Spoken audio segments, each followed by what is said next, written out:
నిమిషాలు. బాబు చాలా మంచివారు.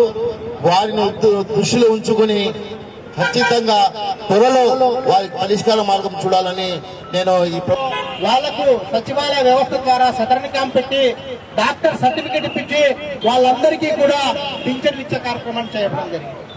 కానీ ఈనాడు చంద్రబాబు నాయుడు తన ఎన్నికల ముందు అనేక విధాలుగా మోసపూరిత వాగ్దానాలు చేసి మేము వస్తే పింఛన్ పెంచుతాము, అలాగే వృద్ధాప్య పింఛన్ పెంచుతామని చెప్పి ఈ రోజు ప్రభుత్వంలోకి వచ్చిన తర్వాత తూతు మంత్రంగా పెంచి ఆ పెంచిన పింఛన్లకు సరిపోయే విధంగా డబ్బులు ఉండాలనే ఉద్దేశంతో వీళ్ళందరినీ అనర్హంలో గుర్తించి తొలగించే కార్యక్రమాన్ని ఈ రోజు చంద్రబాబు నాయుడు ప్రభుత్వం చేయడం, వితంతు పింఛన్లు కూడా అవన్నీ కూడా తొలగించే కార్యక్రమంలో ఈ పొద్దు చేపట్టడం జరిగింది.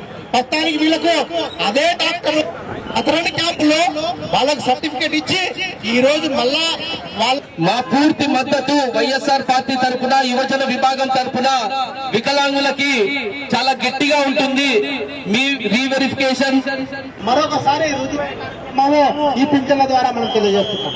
ఏమైతే ఆయన పింఛన్లు పెంచినారో ఆ అమౌంట్ మేరకు మాత్రమే ఈ రోజు డబ్బులు ఇచ్చే కార్యక్రమం. ఆ రోజు ఓట్ల కోసం 4,000 రూపాయలు పింఛన్ ఇస్తామని చెప్పినారు. 4,000 పింఛన్ పెంచినారు. పెంచి అదేదో గొప్పగా సాధించినామని చెప్పి ప్రతి సంవత్సరము ప్రతి నెల ఒక జిల్లాకు వస్తా ఉన్నాడు చంద్రబాబు నాయుడు గారు. 4 కోట్లు ఖర్చు పెడతాడు. ఆ రోజు వాళ్ళు ఎవరు ఉంటారు, 5,000 ఇచ్చాను నేను, 5,000 ఇచ్చాను. మనం ఎవరు ఏమంటారు అని వాలంటీర్. ఆ రోజు వాలంటీర్ పనిచేస్తాడో ఈ రోజు 4 కోట్లు ఖర్చు పెట్టేటటువంటి చంద్రబాబు నాయుడు గారు అంతకంటే తక్కువ పనిచేస్తున్నారు. ఆ రోజు ఉదయం 4 గంటలకే లేకపోతే 5 గంటలకే పోయి వాలంటీర్ ప్రతి ఇంటికి పోయి పింఛన్ ఇచ్చేవాడు. దాదాపు 6-7 గంటలకు అన్ని అయిపోయేటి. ఈ రోజు 10 గంటలకు తాఫీగా వచ్చి ఈ రోజు చంద్రబాబు నాయుడు గారు ఆర్భాటం చేసి ఈ రోజు పింఛన్లు ఇస్తా ఉన్నాడు. పింఛన్లు తొలగించేటటువంటి కార్యక్రమాన్ని చూస్తే అసహ్యం వేస్తా ఉంది. ఏ పింఛన్ అయినా తొలగించు కానీ మూగనికి సంబంధించినటువంటి పింఛన్లు కూడా తొలగించేటువంటి దౌర్భాగ్య పరిస్థితిలో ఉంది. వాళ్ళు ఒకటి ఫిక్స్ చేసుకున్నారు. ఎటువంటి పరిస్థితుల్లో లక్షల పింఛన్లు తొలగించి తద్వారా ప్రభుత్వానికి ఆదాయం కలిగించాలని వాళ్ళు ఒకటి ఫిక్స్ చేసుకున్నారు. అందులో భాగంగానే ఈరోజు 90%, 80% ఉండే కూడా 40% కంటే తగ్గించి పింఛన్లు 4 లక్షలకు పై చిలుకు ఈ రోజు తగ్గించారు. ఇంకా తగ్గియాలని ఆలోచిస్తా ఉన్నారు. ఈ రోజు ఇంతమంది వికలాంగులకు పింఛన్లు తొలగించారు. సర్టిఫికేట్ ఇచ్చినటువంటి ఒక డాక్టర్ అయినా ఈ ప్రభుత్వం తొలగించిందని సూటిగా ప్రశ్నిస్తా ఉన్నా. ఈ రోజు దళారులు కొంతమంది కూటమి నేతలు దళారులు అవతారం ఎత్తినారు.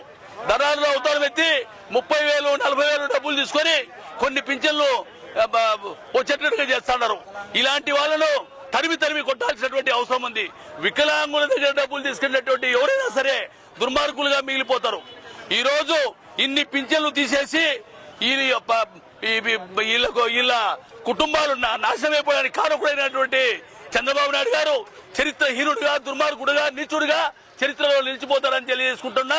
అదేవిధంగా ఈరోజు మన జగన్మోహన్ రెడ్డి గారు వికలాంగుల కోసం, దివ్యాంగుల కోసం, అదేవిధంగా పింఛన్లు తీసేసిన వారి కోసం ఈ రోజు పోరాటం చేయాలన్నటువంటి ఉద్దేశంతో ప్రతి జిల్లా కేంద్రంలో ఈ రోజు ఈ ధర్నా కార్యక్రమాన్ని ఏర్పాటు చేయమని సలహా ఇచ్చినటువంటి జగన్మోహన్ రెడ్డి గారికి దివ్యాంగులందరూ కూడా రుణపడి ఉండాల్సినటువంటి అవసరం ఉందని తెలియజేసుకుంటూ, ఇప్పటికైనా ప్రశ్నిస్తా అంటున్నటువంటి పవన్ కళ్యాణ్ ప్రశ్నించలేడు.